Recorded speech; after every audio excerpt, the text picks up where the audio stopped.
What's going on, everyone?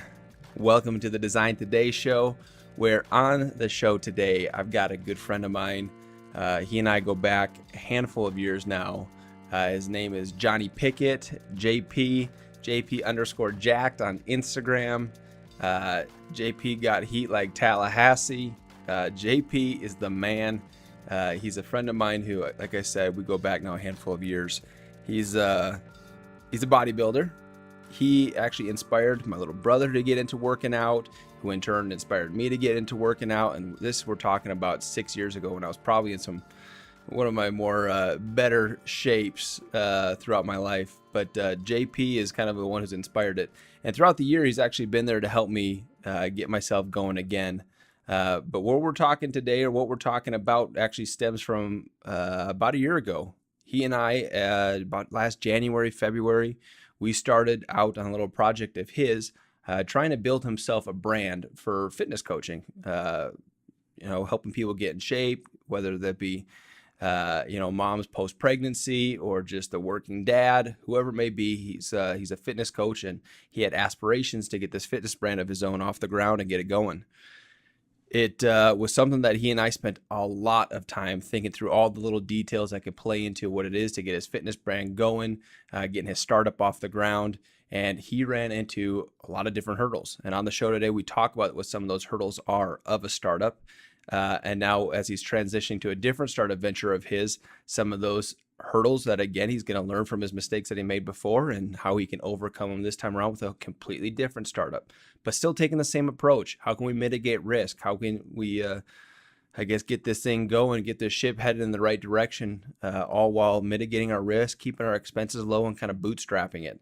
So through two different projects of his own, we talk about startups. We talk about the importance of branding, the importance of marketing and social media, and you've got all that to look forward to and more on the show today with JP, Pick Fitness, and all his other plugs that I'm sure you're going to get as we get this podcast rolling. Let's get started. Right there. Look at that. JP. What's up? Welcome to Design Today. This is it. I like it. I like the setup. You ready for this? Yeah, that's good. It's been a while since I've had you in this room. We started chatting about this time last year, and lots happened since then. Yeah, man. Including the logo that we're sporting and product placing all over the table. Yep. But Pick Fitness is in-home personal training. Bring everything to your house. We can train in the backyard, in the garage. We can plug it later.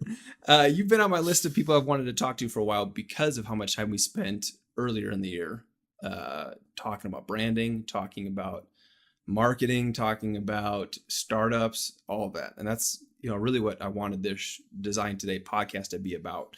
Not necessarily just design in and of itself with, colors and typography and photography. Like, it's not just that. It's like, no, there's a lot of design work that goes into running a business and a startup.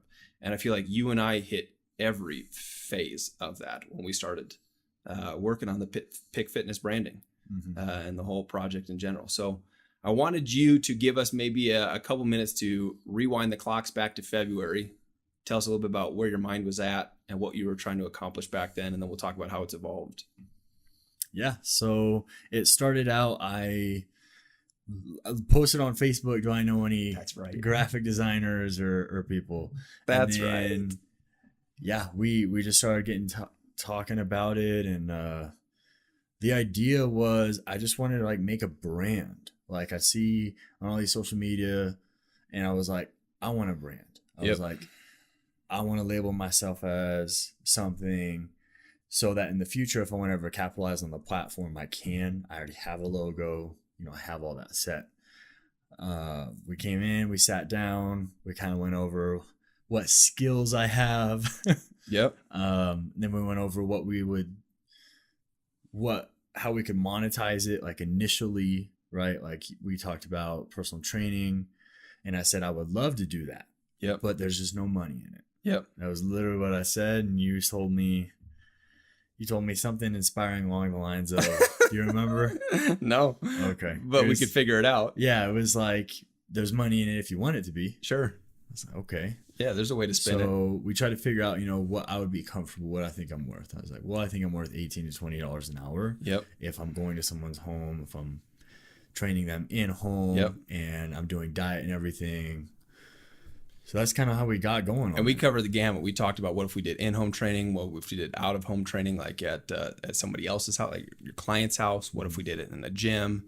What if it was personal training? What if it was group training? What if it was high-end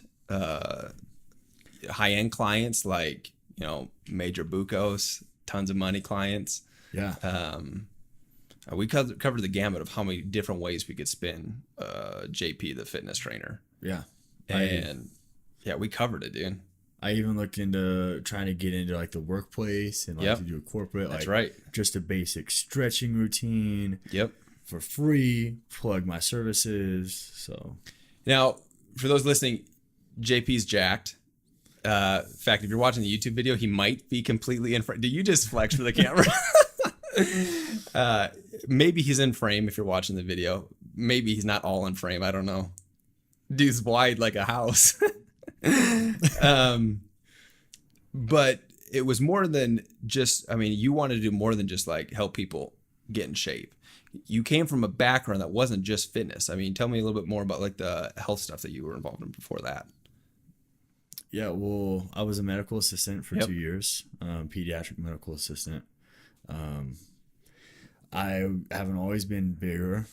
I used to get picked on in high school, and then I got homeschooled. Then I decided I want to be big, and then it kind of evolved into bodybuilding and competitions. And how long ago was that?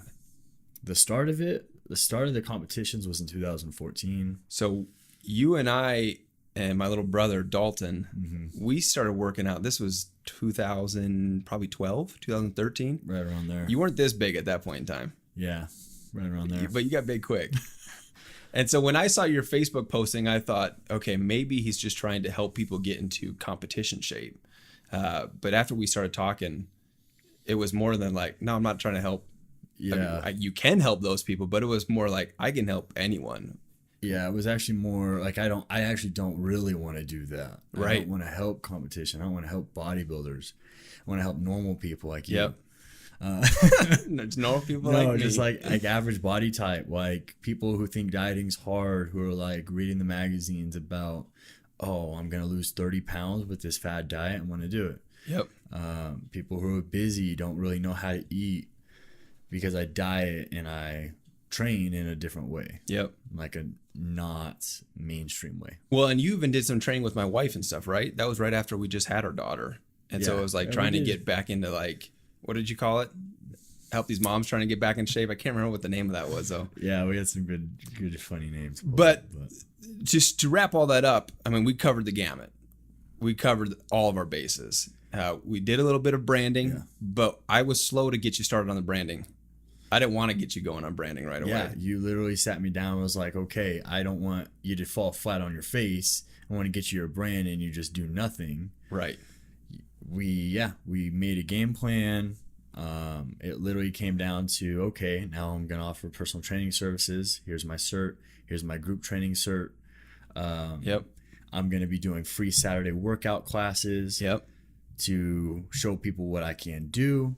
At the workout classes, I'm going to pitch services, and then maybe we can do weekly boot camps with a group of people at that location, or we can do training groups at people's homes, like a group of 3 moms or 3 people in a family. And after I came to you with that idea and wanted to roll with it, then you started drawing up items. Well, and that was my big thing, is I didn't want to charge you for a brand. That I knew you wanted to start doing apparel. I knew you wanted to start doing the hats and that kind of stuff. First, right off the bat, I knew you, and I said, absolutely, I'm not doing that for you, because I'm so protective of like those clients that I work with, where all of a sudden they paid me, a good amount to get this stuff going, and then they don't know what to do with it, And I said to you, I was like, great, so you printed up a bunch of shirts. Now who are you going to sell those shirts to?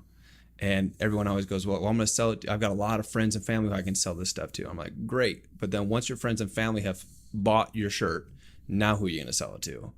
And that's the part where people are like, oh, I don't know what to do at that point. And so, okay, that's why we went through the process of establishing the plan, figuring out what we were going to do next. However, that was 11 months ago, and things, as it progressed, started to hit a couple bumps. Yeah. So what didn't go according to plan? According to plan, I don't have a huge social network here. You could say it's an excuse, or it's a reason, but I didn't have a network to get out to people like, hey, I'm doing free boot camp workouts on Saturdays. Right. Like free. Like, we'll kick your butt for 45 minutes an hour. We can do a physical assessment as well. You take home a sheet with your results. Yep. You can even do body fat percentage. And like, I had 4 people go, like the most. Mm-hmm. I had 4 people go. They're just, I didn't know how to scale it right. So was it the visibility piece that was difficult? Like just getting enough people to see this? Getting enough people, yeah. It's funny how that always comes back, even when people want to do websites or apps or something like that, even if they've got the greatest idea in the world. And I really do think that your structure, your plans, your ideas that you had, I do think were great ideas. Original ideas too. Things that I haven't seen, fitness trainers or coaches do typically. I thought they were great ideas. But you always then run into like, but how do I get enough people to see this? It's the same thing with an app. It doesn't matter how great your app is. How are you going to get your first 100 users? How are you going to get your first 1,000 users? Those are big hurdles to get over. So what's happened? What are you doing now? Well, I also want to throw in another comment about that. Like, I've always had people who hit me up on social media or just text me and it's like, hey, what do you think of this supplement? Yep. Hey, what do you think about this diet plan? What do you think about these exercises? Or I'm wanting to do this. And it was like a lot of people every month. And that's why I thought, well, this is going to be easy. Like, I'm going to be super successful with these workout classes. I got 10 messages this month of people asking for help. Yep. They're all going to go. Yep. None of them go. Yep. So it's really weird. I mean, even your brother, like last week, Yep. he sent me a message and was like, hey, what do you recommend for this pre-workout product? And I was like, well, these ingredients are super important. He purchased it. So it's like, okay, people make moves on what I recommend. Yep. How do you monetize that? How do you make something out of that for yourself? Yeah. So a few of the bumps we ran into was people not showing up. Yep. Couldn't get the word out. I didn't have a location. Like, Yep. I don't have a gym. I don't rent out a gym. I'm not a homeowner. I don't have like a garage gym. Right. Purchased all the equipment, medicine balls, tires, everything. Yep. I've flyed cars. Like, I purchased 300 flyers, cut them out, flyered cars in parking lots. Uh-huh. Walked up to people as they were walking out of out of Target, out of Smith's. So you hustled. Yeah, like feet on the pavement. Uh-huh. Like, I went out, me and Mariah, and when we handed it to people, hey, we're doing a free workout this weekend. Oh, this looks way cool. Or it's like, oh, this is exactly what I've been looking for. It's like a lot of good feedback, but no one ever went. Yeah. So from that, then it got into winter. It started raining.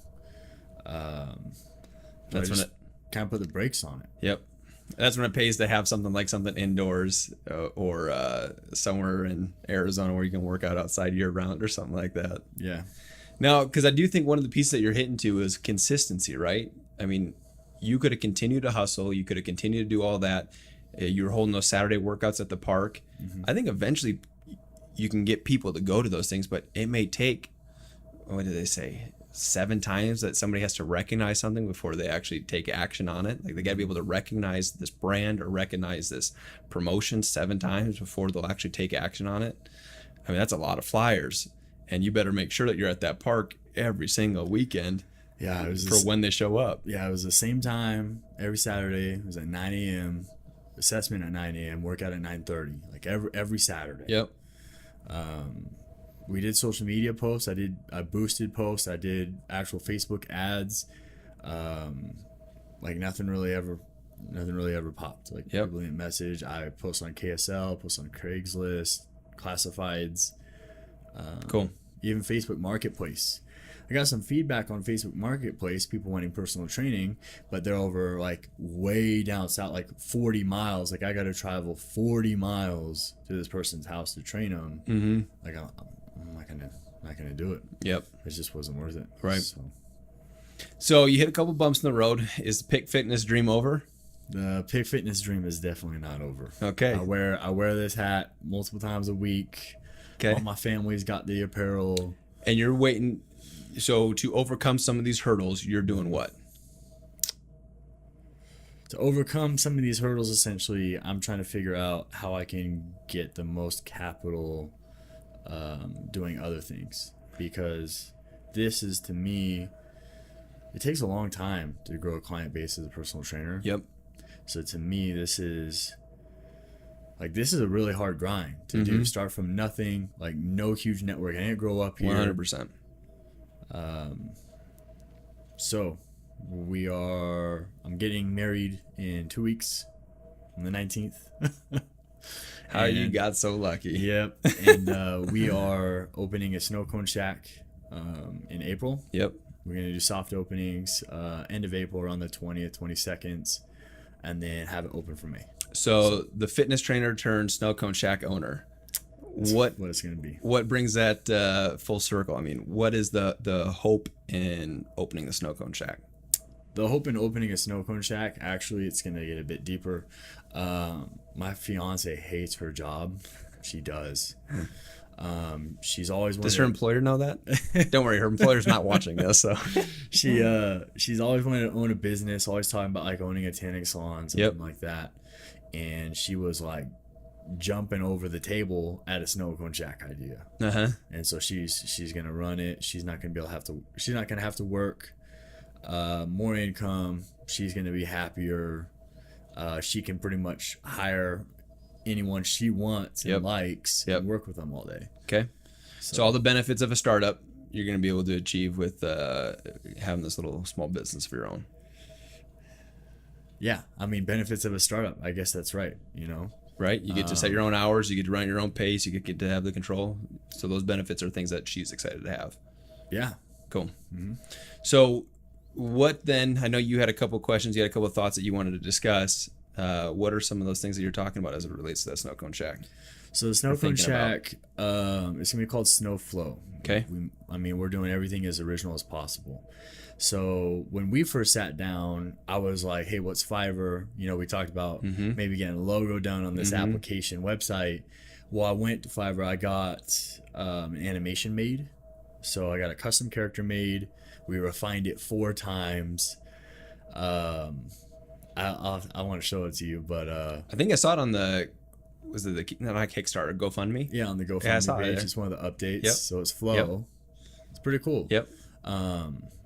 I want to talk to you about social media marketing and making ads. Yep. And making sure the ads fulfill, and I can get clicks. I can get like a funnel that works correctly. Sure.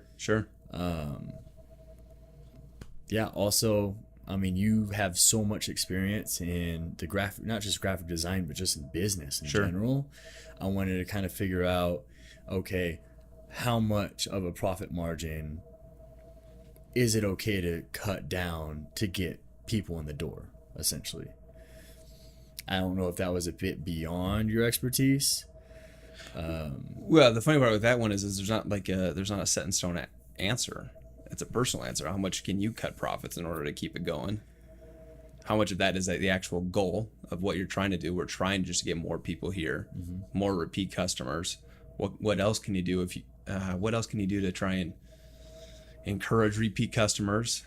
Yeah, let's chat about that stuff. Where do you want to start? Well, I'll tell you all the ideas. So we'll just throw out some rough numbers because I want to give out actual numbers. All 5 people who listen to the show aren't going to be starting a Snowcone shack. Let's say cost per unit's 50 cents. Okay. That's on the high end. Okay. Really, it's about 30 or so. Okay. Per Snowcone delivered in hand to customer. Okay. Because I'm not going to be paying my fiance. We're going to be together on taxes. So this is going to be her income as well. Okay. Essentially, right? Opening day for the startup, I think, is so big. Like it's open. We got to get as many eyes on this as possible in the next week, so people know everything about it and have been here, so we can get the word out. So it just expand. Summer's only going to be 3 or 4 months. $1 a day, $1 opening day.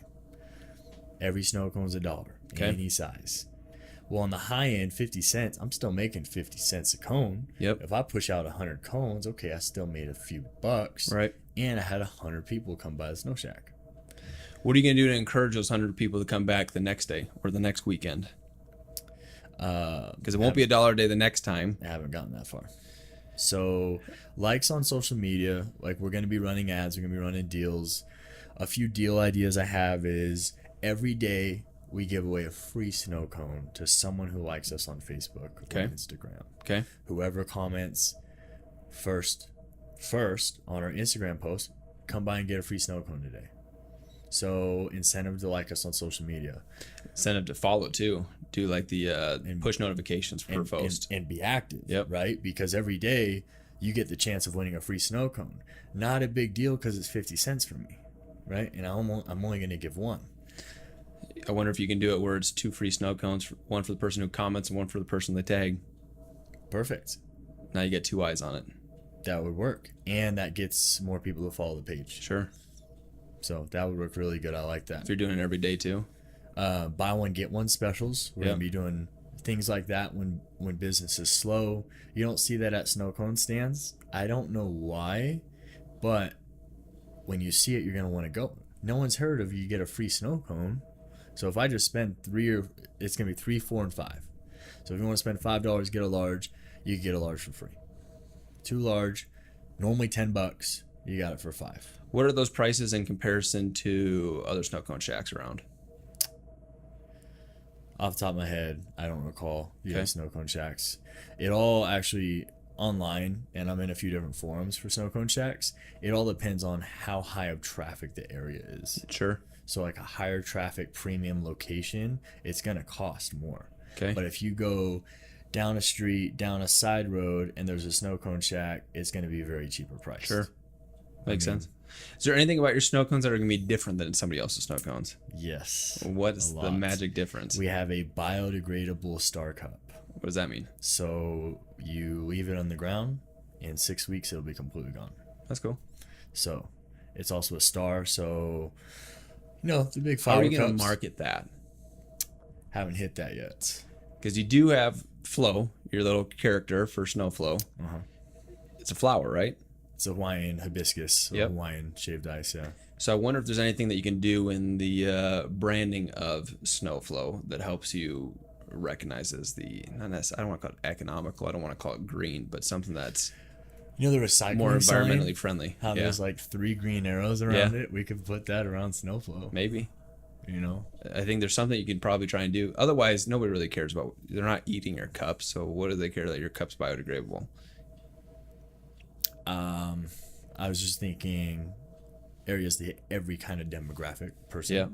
So it's gonna bring back that, excuse my term, but hipster customer. Sure. Who is like, oh wow, this is biodegradable. Oh, that's awesome. So then next time they're thinking about a snow cone, every person wants to make a small impact, a small difference in the world. They'll be like, oh, let's go to Snowflow because they use biodegradable cones. Sure. It's better than that other place. Sure. The other thing that's going to set us, go ahead. I was just gonna say, so I think that's good. I think you got to add that though to the list of separators. Add that to the list of things that are going to continue to separate you from the competition. Now, if it's okay, so you're looking at the whole economics or the environmentally friendly, the green piece. That's a piece of the puzzle. Price. Maybe it is the right move to compete in price. You're the cheaper option. Maybe it's not the right move to compete in price. Maybe your location justifies why it's not that price. You've seen a lot of the snow cone shacks do things like they put like the cream in it, or they do like the Italian shaved ice where they've got like that ice cream snow cone mix. Yeah. That's what they're using. Their snow cones are tastier than other snow cones, So I think you got to identify what few things are going to help you stand out from the competition. Maybe it's environment too. When we were chatting beforehand, you talked about the hangout environment where you've got music going, you've got chairs out, you've got little I don't want to call them picnic games, but like yard game type things. Yeah. Maybe it's environment is part of the reason that you stand out as well. So I think you need to identify those different pieces. Can I hit you with all of them? Yeah. It's gonna be the hottest place to cool down for the summer? What's gonna be the hottest place to cool down in the summer? Snowflow. What do you mean? It's going to be the hottest place to cool down in the summertime, being at Snowflow. So that's the term I'm going to be using on like advertisements. Okay. So yeah, we're going to have like cornhole, like little games, cool stuff like that. We're trying to make all these different, it's really hard to organize promotions and figure out, okay, do we hit, our audience all at once with all these, or do we release them one by one and see how some fail and how some succeed? Yeah. I just want to go gung ho and release it all. Like, take a picture with Snowflow, post us on social media, you get a free snow cone. I can do that for 50 cents if I get in front of 300 followers of yours who actually like you and see you here. Yep. They're especially local and whatnot. Yep. They're most likely all local. So make sure you're using the hashtags and the location tags as well so that people know where this place is at. So I'm thinking about my marketing spending is actually going to be really low if I'm able to implement stuff like that. Yep. Things that set us apart. So I am going down to Louisiana to pick up this trailer and the shaved ice machine. Yep. It is the finest shaved ice that they can produce. Okay. It's a $2,000 Snowcone shaved ice machine. It's like a tri-weight. It's pretty in depth. It's intense. It's pretty intense. Okay. The guy who's selling it, the company that's selling it to me, is worried that I'm putting it in plastic cones. They don't think it's going to insulate well enough, and it will melt within 5 to 10 minutes. The whole thing. Mm-hmm. So it's not like we're not going to have the best ice. We are. It's just how fast are people going to eat it. Yep. They also do all the flavoring. We're going to be making sure how sugary it is. We're going to be doing all that in the commissary. Other marketing wings, though, to get back to the point, kids specials. Yeah. How many kids you got? Too many. They've been pounding on the door. 3. So you got 3 kids. Yeah. You want to go get a snow cone. You saw me on your Instagram. It's buy one, get one. Cool. We can all get snow cones for the price of 2. Sounds pretty good, right? Yep. So you roll down. Now you see we have kids specials. Do your kids like the Minions? The Minions? Yeah. Yeah. Perfect. We have a blue cup, a banana flavored, and we have 2 gummy eyes that we put on the snow cone. Cost you $1 extra, but there is an exact model of it on the Snow Cone Shack, and your kid wants it. Let's go. The Minion. It's $6. Yep. Would you want it? Your kid's begging for it. You said, let's go get snow cones. I'm hoping it's not $6. I'd rather see it in the little snow cone cups. That's what I would rather see. So kids specials, we're going to have 4 or 5. I have them all drawn up on my phone. Yep. So Minions is one. We're going to do a superhero one, whether it's all superheroes or just like Batman and Superman. I have a Shopkins one. Shopkins is pretty hot with all the little girls. Yep. Like candy necklaces. So we're going to have character-specific snow cones that are add-ons that are going to be with all these summer release movies. So a movie's going to come out and be hot in May. That's a good idea. We're going to have that snow cone in May. Cool. So it's going to be pretty big to set us apart. Consider anything like doing a rewards card, punch card, something like that? Because I'm still thinking like, okay, great. So you got my family. We came out on a family date night or whatever. We came out once. What are you going to get me to come back twice though? So we're going to do one of those text tablets. So it's going to be on a swivel. So when we open up the windows, it's going to swivel out. So you put in your phone number. Yep. Phone number matches how many times you've been here, puts it into our database. You haven't been in 2 weeks. You gave me permission to send you an automated text saying, hey, come in, get buy one, get one. We haven't seen you in 2 weeks. It's going to get you to come back. Cool. So whether you only come on buy one, get one days, that's okay. Because if you spend $5, you get 2, my profit's still $4. I'm throwing out a real random idea here, but I think it could be super hot depending on the location. Do they make alcoholic snow cones? That would be hot, right? Heck yeah, dude. Just put a tiny little shot on it. Yeah.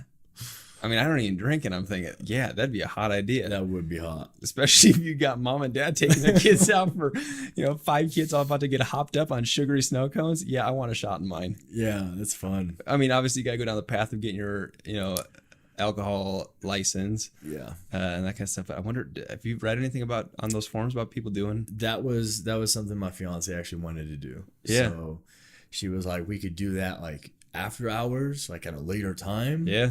or just for our friends. And I was like, whoa. You can't, it's in public, right? It's outdoors. It's on the city street. It's in a parking lot. So Yeah. it could be public intoxication for our customers. We have to have an alcohol serving license, which you have to go through hurdles and leaps to do. Yeah.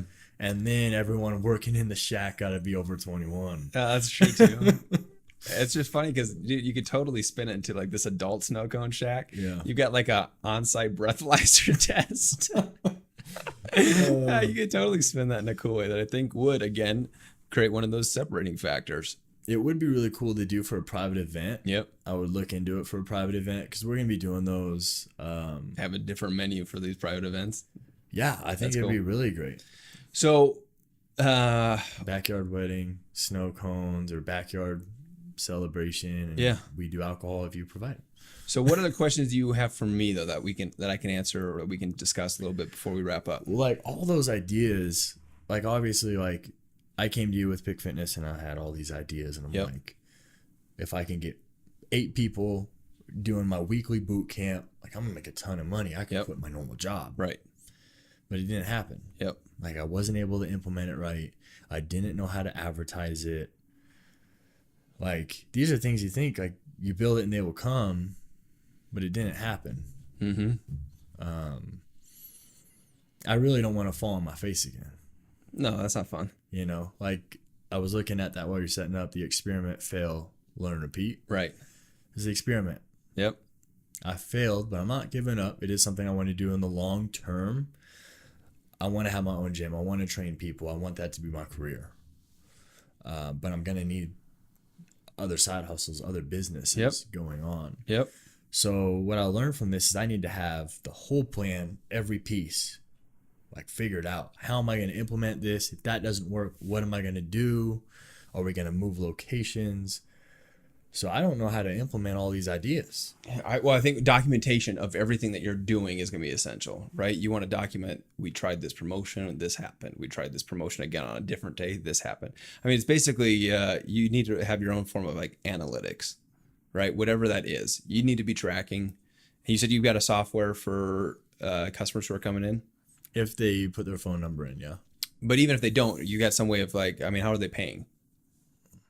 Via the POS system. Okay, so you've got some sort of. I mean, they can pay Apple Pay. They can pay whatever way they want. So I assume that whatever. I mean, most point of sale systems at this point have some basic analytics, so you can track how many visitors are coming. I think for. Per hour or stuff like that. Yeah, and I think like Square does one that's pretty good. I mean, there's a handful of them that can do it. So you can get decent analytics. You just got to be tracking all these different experiments that you're doing, noting that majority of the experiments that you're going to be doing will fail, right? And so now you got to figure out how do I fine tune that so that I can repeat it. Knowing that you're going to fail so many times, how do you keep your costs low so that your risk in all these experiments is low? I think you should probably look at doing your big grand opening, but I think before your grand opening, you should have some sort of soft opening before you. And in that soft opening, you're running all these different experiments. You're seeing what type of promotions attract families, what types of, how long does it take for that family to come back on a repeat visit? I think those are the types of things you want to figure out before you have your grand opening so that come grand opening, you're not having to fail when you're doing all of your major marketing spend. So yeah, you've got experiments to run. So how do you implement, we're going to keep going. How do you implement a soft opening? I was thinking a soft opening was going to be me literally being like contacting every person I know in Utah Valley, being like, I opened a Snowcone shack. It's $1 a day. We're doing a lot of film and content producing on this day for the whole summer. I want you there. It is $1 Snowcone. But I want you in this video, and I want you to come try it. You got your locations already figured out. I have 2 locations. You got 2 locations. Okay. Gonna be what. So wherever city those are in, jump on the Facebook. They're both at American Fork. Okay, jump on the Facebook American Fork. What do they call it? Indoor yard sale, outdoor yard sale, like the online yard sale. Ones, yeah. Yep. Jump on those. You start pushing those out. Start getting a few eyes on them. I would boost a couple Facebook location promotions. I mean, we're talking $10 to boost a location promotion. Get 1,000 insights. You'll get a couple eyes on it. And then maybe if you hit like the nearby neighborhoods with door-to-door flyers, like things that the neighbors that are right around the locations, within, let's say, a mile radius or something like that, yeah, I think you get some of those neighbors to come in then over for a quick evening. I just don't want to kill the experience for local customers. Like if it's not ready, like soft openings, you seen Bar Rescue? Yeah. Yeah, the soft opening is to be like, okay, how can y'all handle the stress? How can you guys handle the menu items? Yep. So like I'm gonna have my fiance and whoever she wants to work with her in this shack. Like literally after a few hours of practice, just let loose. Yep. And all these people in the local area are going to see either how good or how horrible it is. So then you do a soft opening with your friends and family. Okay, that's a real small. You're talking like a 20-person soft opening. Then you do a second soft opening, which you've opened up to a little bit more to the nearby locals, and you only run the soft opening for an hour. We're only open tonight from 6 to 7. Okay. We're going to be shooting. We'll have a balloon person there. We've got the BYU Cougar or whatever. He's there. I mean, yeah, you do whatever you're doing, but you're only doing it this night for an hour. I like those ideas though. Balloon person, someone handing out free balloons. Right. That's lit. Go get a balloon tire. Post Samson, on that. The Cougar? Yeah, is that what his name is? I think it is. The Cougar? Somebody's going to get pissed if they're listening and be like, that's not his name. I don't know. I don't know what his name is. Post on those same yard sale page. Look for someone who does balloon tying or something like that, or face painting or whatever it is.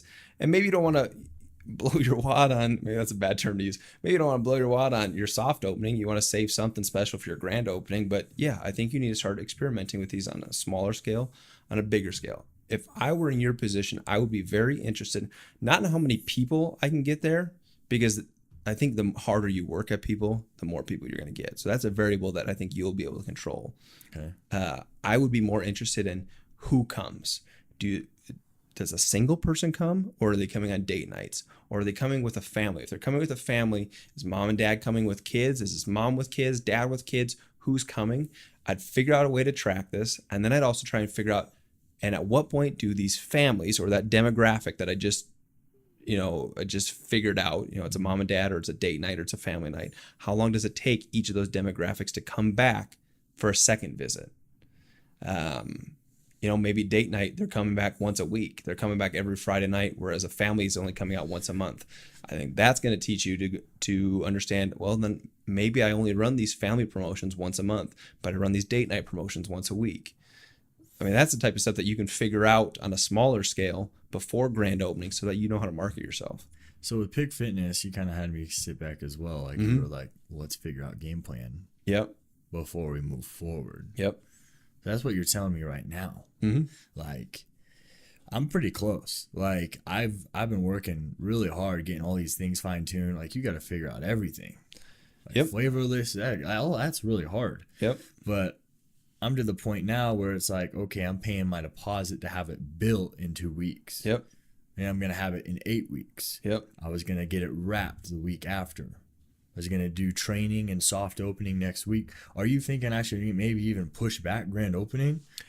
I think because of the summer Snowcone season, your grand opening has to be at the beginning of the summer. So you're going to have to figure out how to do a soft opening before it's typical Snowcone season. So it's going to be kind of chilly. You're going to have a Snowcone with a jacket on. Maybe you're doing it at an event, though. Maybe you're doing it at a birthday party. Okay. Maybe you're going to BYU campus or UVU campus, and you're doing some sort of focus group with a survey with your snow cones, figuring out how many, you do a survey. How many times did you go to a snow cone shack last year? 1 time, 2 times, 3 times, 5 or more times. On what occasions did you go to the snow cone shack? On a date, with my family, with my kids, whatever. So you start to gather some of this soft information. You're giving out the snow cones. You do some testing about flavorings. I would venture to say that you're probably going to have a handful of demographic too that you want to figure out. Are these sugary drinks? Are these sugar-free drinks? I think your sugar-free drinks are probably getting more and more popular. But that's all the information. I could do that. That's the information I think you'd want to figure out before grand opening. Let's say it's June 1st. I don't know when that is. But let's say grand opening is June 1st. You need to have that stuff figured out in April, May, so that come June 1st, you're ready to hit the ground running. Yeah, I'm trying to think of something else. Well, come full circle. I mean, Pick Fitness brought me to being like, okay, I failed at this. What's something that you do build it and they come? Uh-huh. A snow cone shack. You put it on a corner, people stop and they go. Like, that's just how they work. Like, I always just stop at the closest one and I go. So in that sense, you know, they build it, they come. Just like a McDonald's. You build it, people will come. So that was the initial idea behind this, but then I wanted to even push it further and be like, I'm going to build it, and I'm going to build it and look the best out of all the other ones in the whole county. And then I'm going to push hard on social media marketing and get this in front of 75,000 people. Yep. Like, they're all going to see this on their Facebooks and on their Instagrams.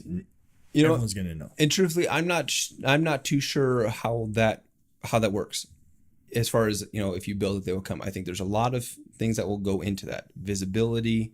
I don't want to call it PR, but, you know, what does the nearby neighborhoods think of your Snowcone shack on their corner? Like, a couple of these things I think will play into it. I'm curious if anyone who is listening or watching, if they've had any experience with this, to leave a comment or something like that. So, I mean, I don't have a whole lot of insight about that. I would think if you started a Snowcone shack by the park in my neighborhood, the only visibility you get is people in the neighborhood. Now, if you go throw it on the corner of I-15 and Lehigh Main Street, yeah, you get thousands of cars on a daily who are passing it. Mm-hmm. So I think your location has a huge play into it, but I think if you build it, they will come to an extent, but how many will come, I think is probably another question. There we go. Yeah. And I'd be curious, going back to like your locations that you've got picked out, pick fitness, pick Snowcone. I don't know. Sorry. I'd be curious if those locations, are there neighborhoods nearby? Fresh Market on State. Fresh Market on State Fresh Street. E-Market on State across from the library. Yeah, there's a handful of neighborhoods then within a mile right around that. Yeah. And I'd go start slinging flyers on those doors, dude. Big Lots parking lot up against Little Caesars. Vasa, Little Caesars, Big Lots up in the corner. There was a Christmas tree guy there for the last month or two. Be right there. Yeah, neighborhoods are on there too. And huge traffic. Yep. I mean, we're on State in the middle of where you want to get. Now, something. one of the things that I think you want to pay attention to is once you are set up, or even prior to getting set up, you're going to be in that parking lot. How visible is it though when you're driving on those roads? And so take a couple passes nearby. This is what's funny. What's that? Me and your brother actually we're going to be making a billboard on my truck. Okay. So, you know, like the slits on the truck bed. Yep. On the there's two metal holes. Yep. Metal holes. We're going to make a frame, and we're going to be able to put an interchangeable banner on it. So we'll be able to rip the banner off, change something else, put something else Cool. up. Truck's lifted, truck's high. We can park it, walk down this way. Cool. So that's the visibility. Get some visibility on the street. Yeah. That's the visibility. Yep. Cool. We'll continue to cover your bases like that. Maybe we'll have to do a part 2 in the next couple months to talk about what you've been learning as you're doing your soft launches. Yeah. Okay. And learn from all of it. Okay. Document this stuff. Ask the right questions. Get ready for your grand opening and start to experiment, learn. What is it? Experiment, fail? Experiment, fail, learn and repeat. repeat. So there you go, dude. I'm going to be failing a lot if I keep repeating that. Okay. Okay. I appreciate you coming on the show and talking about this. Like I said, maybe we'll do a part 2. Before we wrap up, go ahead and plug where people can start to follow and find this stuff. So Get Pick Fitness is on Facebook and on Instagram. Okay. At Get Pick Fitness. Mm-hmm. My personal name is JP_Jacked. Like you said, JP's Jacked. JP. I thought that was funny. But I do in-home personal training. So very reasonably priced. I will come to your house, medicine balls, weights, tractor tires, bands. We can do a full body workout. We can do multiple different workouts in the living room, in the backyard, in the garage. I can bring my TRX straps there. We can do a full body assessment. We can pinch you everywhere. But For those listening, I did this with JP back in February, March, and it was thorough. We did a pinch, yeah. Yeah, it was thorough. You called me skinny fat. I remember that. Yeah, that's the term. And if for some people are overweight and some people are uncomfortable getting pinched and measured, sure, we can just do it all electronically. It's not as accurate, but at least we're gonna have a baseline where we can work off of something. Okay. Now plug your Snowcone Shack. The Snowcone Shack is going to be Snowflow. It's going to be at the Snowflow on Instagram and Facebook. Okay. If you're watching this video and you mention this video, you can get buy one, get one. Now you're thinking. And I'll have all the information in the description, whether it's on the podcast or Buy on one, YouTube. get one free. It's a free snow cone. There we go. Okay, JP, I appreciate your time. Thanks for coming on the show. Yep.